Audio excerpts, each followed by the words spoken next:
कभी आपने महसूस किया है कि भीड़ में होने के बाद भी इंसान अकेला हो सकता है?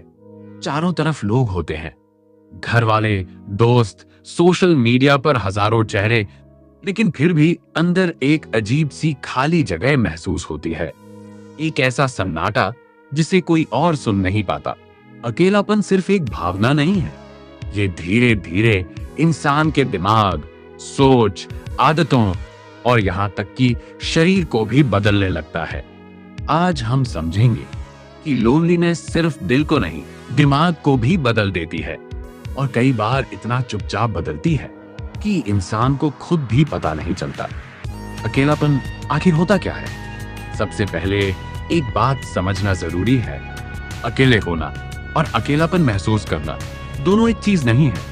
कई लोग अकेले रहकर भी खुश होते हैं, उन्हें शांति मिलती है, फोकस मिलता है, खुद को समझने का समय मिलता है। लेकिन लोनलीनेस तब शुरू होती है जब इंसान कनेक्शन चाहता है मगर उसे वो कनेक्शन महसूस नहीं होता। मतलब मुद्दा लोगों की संख्या नहीं है, मुद्दा है इमोशनल कनेक्शन की कमी। इसीलिए कभी कभी एक इंसान पार्टी में खड़े होकर भी अकेला महसूस करता है और कोई दूसरा इंसान एक कमरे में बैठकर भी अंदर से शांत होता है। लोनलीनेस असल में दिमाग को ये सिग्नल देती है कि तुम अकेले हो, तुम्हारे पास सपोर्ट नहीं है, तुम्हें खुद को बचाना होगा। और यहीं से दिमाग बदलना शुरू करता है। दिमाग लोनलीनेस को खतरे की तरह देखता है। पुराने समय में इंसानों के लिए समूह में रहना सर्वाइवल का हिस्सा था। अकेले पड़ जाना मतलब था कम सुरक्षा, कम रिसोर्सेज और ज्यादा खतरा। शायद इसी वजह से आज भी हमारा दिमाग लोनलीनेस को सिर्फ सैडनेस की तरह नहीं बल्कि एक वार्निंग सिग्नल की तरह लेता है। जब इंसान लंबे समय तक अकेलापन महसूस करता है तो दिमाग अलर्ट मोड में जाने लगता है।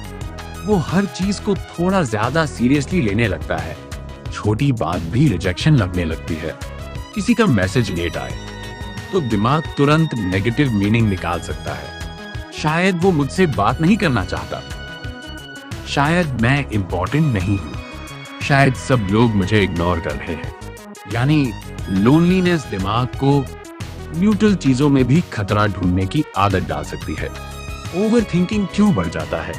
लोनलीनेस का सबसे कॉमन असर है ओवरथिंकिंग। जब इंसान के पास बात करने वाला, समझने वाला या इमोशनली कनेक्ट करने वाला कोई नहीं होता तो दिमाग खुद ही खुद से बात करना शुरू कर देता है और यही सेल्फ टॉक धीरे धीरे हैवी होने लगता है। इंसान पुरानी बातें बार बार याद करता है। कौन क्या बोला था, क्यों बोला था, मैंने ऐसा क्यों किया, काश मैंने ऐसा नहीं कहा होता। दिमाग आंसर्स ढूंढता रहता है लेकिन उसे क्लोजर नहीं मिलता। इसलिए वही थॉट्स फिर घूमकर वापस आते हैं। धीरे धीरे लोनलीनेस इंसान को प्रेजेंट से खींचकर पास्ट और इमेजिनेशन में फंसा देती है। वो सच से ज्यादा सिनारियोज में जीने लगता है और यही पैटर्न एंजाइटी को जन्म दे सकता है। सेल्फ वर्थ पर असर। जब इंसान बार बार अकेलापन महसूस करता है तो एक पॉइंट के बाद वो सिचुएशन को बाहर से नहीं खुद से जोड़ना शुरू कर देता है।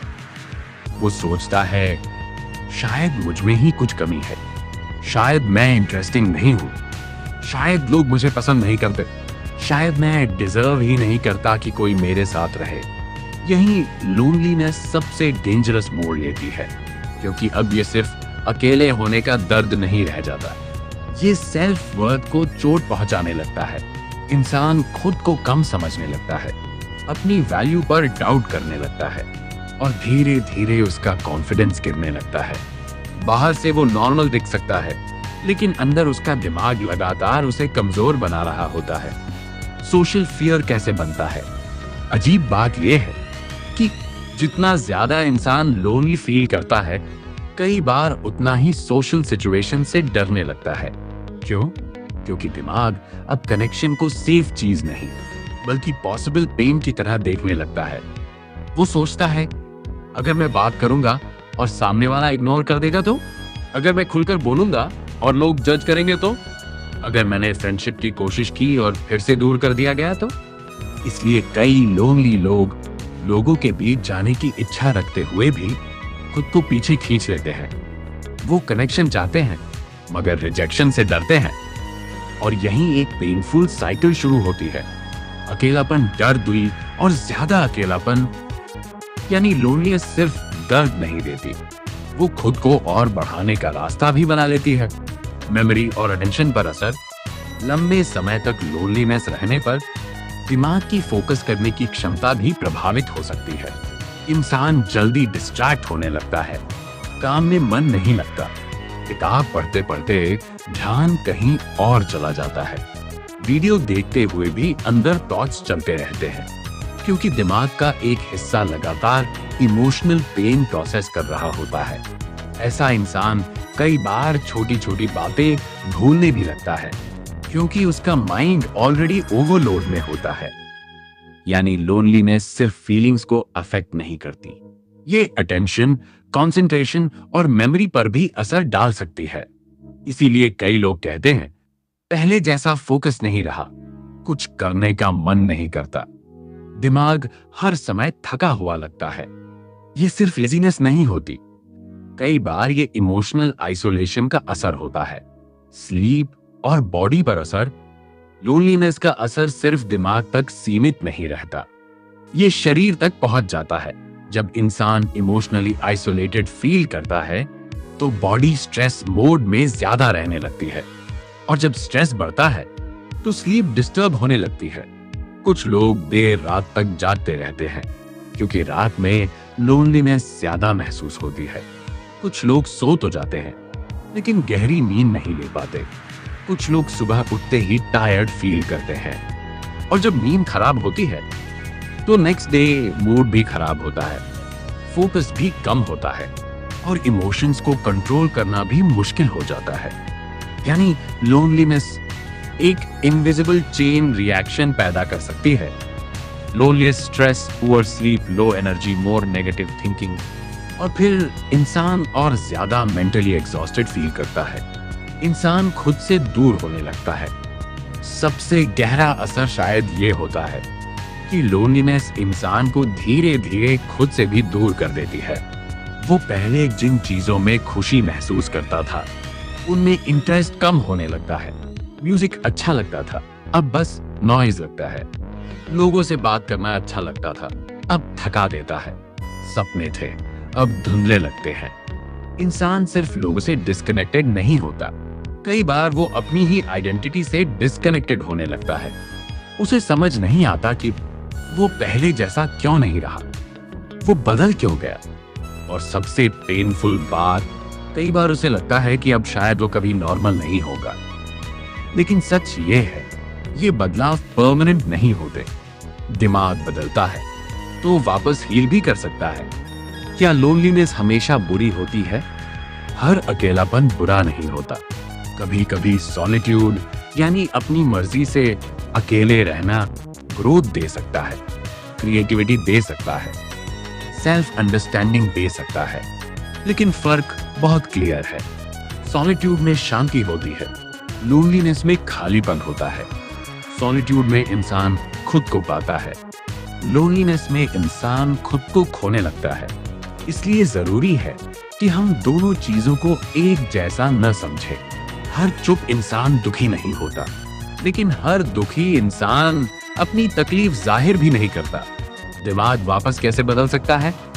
अब सबसे जरूरी सवाल, अगर लोनलीनेस दिमाग को बदल देती है तो क्या इंसान वापस ठीक हो सकता है? हाँ, धीरे धीरे, लेकिन हो सकता है। दिमाग बहुत अडैप्टेबल होता है।